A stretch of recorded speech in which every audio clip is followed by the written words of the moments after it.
but what Trump said was, oh, Lesotho, they sell us more than we buy from them. So they're cheating us. That's literally what he said. Literally what he said. Okay, is it completely delusional or rhetoric? It's delusional, okay? Just so you know. It's weird. But anyway, now then he calculated a formula. Okay, Lesotho, we have to tax them by the amount to reduce the imports from them so that we have balance with Lesotho. And then they made some absolutely stupid formula that you would not accept in a first year, third week class. It came out of the US Trade Representative's office. They probably were told, do it overnight, the boss wants it. And then they came up with a list of tariffs, country by country, based on the bilateral trade balance. You cannot make this stuff up. This is not it used to be not a Mickey Mouse country, my country. But this is Mickey Mouse. This is not, and I'm sorry, I apologize to Mickey Mouse. He would not do this. Mickey Mouse is smarter than this. Yesterday, King Donald issued an executive decree to bring back coal. It's willful destruction of well-being, willful. And that is, again, he pulled out of the Paris Agreement. What I'm hoping, ladies and gentlemen, is the other 192 members of the UN have to say, no, we're not entering a crazy land. Trump's idea, just to add to the craziness of it, is that you should run a trade balance with everybody, not an overall trade balance, but a trade balance with everybody. So you should sell a little bit, you should work a little bit for your shoe store, you should work a little bit for your grocery store, you should go around anytime you want to shop, you trade something. I'll write you an essay if you'll sell me shoes, and you make your living somehow trying to balance your trade with all of your counterparts. Well, this is insane. This is why we have a market economy. You don't have to have balance with every transaction that you do with somebody. But what Trump said was, oh, Lesotho, they sell us more than we buy from them. So they're cheating us. That's literally what he said. Literally what he said. Okay, is it completely delusional or rhetoric? It's delusional, okay? Just so you know. It's weird. But anyway, now then he calculated a formula. Okay, Lesotho, we have to tax them by the amount to reduce the imports from them so that we have balance with Lesotho. And then they made some absolutely stupid formula that you would not accept in a first year, third week class. It came out of the US Trade Representative's office. They probably were told, do it overnight, the boss wants it. And then they came up with a list of tariffs, country by country, based on the bilateral trade balance. You cannot make this stuff up. This is not it used to be not a Mickey Mouse country, my country. But this is Mickey Mouse. This is not, and I'm sorry, I apologize to Mickey Mouse. He would not do this. Mickey Mouse is smarter than this. Just to say, in American politics, the swing states in the presidential elections in the last 3 elections in particular have been the Midwestern states. So those are states like Michigan, Indiana, Illinois, Ohio, Pennsylvania, Wisconsin, Minnesota. These are states that can go either way. And those states did suffer a decline of employment in manufacturing, not only or even mainly because of trade, but also heavily because of automation over the last 40 years. I come from Detroit, which is Motor City, used to be.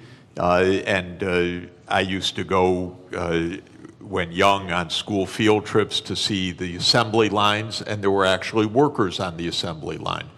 But now if you go to an automotive plant, it's all robots, very, very few people inside. That's not because the jobs went overseas. In that case, that's because the assembly line itself became an automated phenomenon. So Trump is giving an answer to those swing states. It's China's fault. It's Mexico's fault. It's Lesotho's fault. What the minister said is really important, that when he said that trade benefits the economy, but it could hurt some sectors. And what you do is not stop the trade, but you make sure that you pull everyone along, maybe in a regional policy, or maybe in job reskilling, or maybe in some other kind of public investment or education policy. Here's where the U.S. really failed over the last 40 years. We let the inequalities widen and widen, partly because of automation, partly because jobs did go overseas, but for the right reason. They had comparative advantage in those jobs. Skilled people got better and better salaries. Lower skilled people had their living standards fall. The gap widened. By the way, not just the income gap, the life expectancy became 10 years or more. So many of our epidemics, so many of our social problems relate to this widening inequality. The United States political system didn't address it at all for 40 years. And that comes to what I mentioned, the corruption of the political system. When candidates of both political parties are paid by rich donors for their reelection campaigns, and both parties then become the agents of tax cuts and no really addressing the social conditions, you end up with a Donald Trump coming in and selling a pseudo explanation, it's all China, and selling a pseudo remedy, a trade war. What the auto workers are going to learn right now is they're going to lose jobs by even the tariffs that have been put in place, because we need the intermediate parts brought in from elsewhere. Now they face higher costs, and the United States can't compete at all with Chinese electric vehicles. The United States has basically handed China the electric vehicle market for the next 20 years. So did Europe, by the way. Europe delayed the transformation to electric vehicles, said we produce great internal combustion engines, we're going to continue to do that. The world actually needs electric vehicles because of the climate crisis. So all of this is to say the real hard work is to think ahead. Mm-hmm. The country, by the way, in my experience of working all over the world in the last 40 years, that thinks ahead the most is China. Mm-hmm. China's success is not random. China's success actually is a lot of forward-looking planning. In 2014, China issued a document called Made in China 2025. And it wasn't a protectionist policy, it was we need to invest in the technology so we can be at the forefront. I think in 8 of the 10 sectors that were identified there, China succeeded in reaching the forefront. In 2017, China made a plan for artificial intelligence. This is already 8 years ago. DeepSeek didn't just come out of nowhere, it came out of a long-term strategy. So this is hard work that actually pays off. This is what every government should do. This is what every country should do, is look ahead. Now, you mentioned very interesting idea. We got a president who doesn't understand and maybe doesn't care about the future in the same way. But just to say, the biggest issue on the planet should be the climate crisis. not all the things we're endlessly talking about. And every part of the world is going to suffer terribly by what has been built in terrible, very dangerous climate change. It's out of the headlines. But, you know, I had a very difficult job. I was the director of an institute with 300 climate scientists for 14 years, some of the world's leading climate scientists. The reason it was a hard job is that every week they came up and told me, it's worse than we thought. They would give me endlessly grim news. And the lead climate scientist at Columbia University is a man named James Hansen, who I regard as the world's leading climate scientist. And he produced a study in January that said it's much worse than we have thought. The world's temperature has gone up by 0.3 degrees Celsius in 3 years.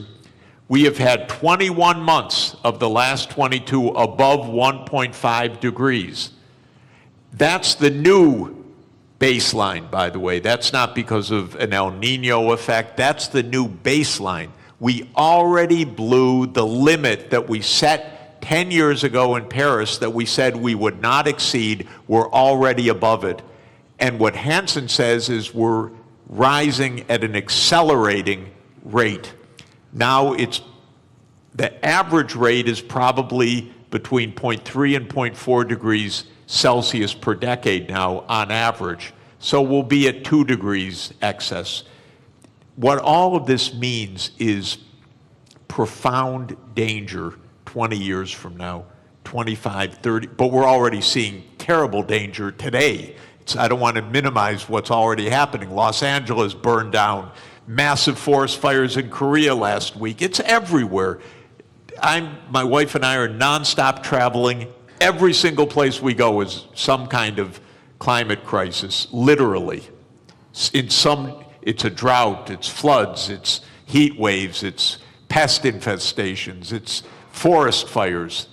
And the sea level is going to rise by many meters, which is not great for Istanbul, by the way, and not great for coastal areas. It's very dangerous what is built into the system. Now, what is Trump's answer for this? Yesterday, King Donald issued an executive decree to bring back coal. It's willful destruction of well-being, willful. And that is, again, he pulled out of the Paris Agreement. What I'm hoping, ladies and gentlemen, is the other 192 members of the UN have to say, no, we're not entering a crazy land. We're going to take care of our future. Right now, I live in a crazy land. But the rest of the world has to avoid the crazy land, has to avoid normalizing this.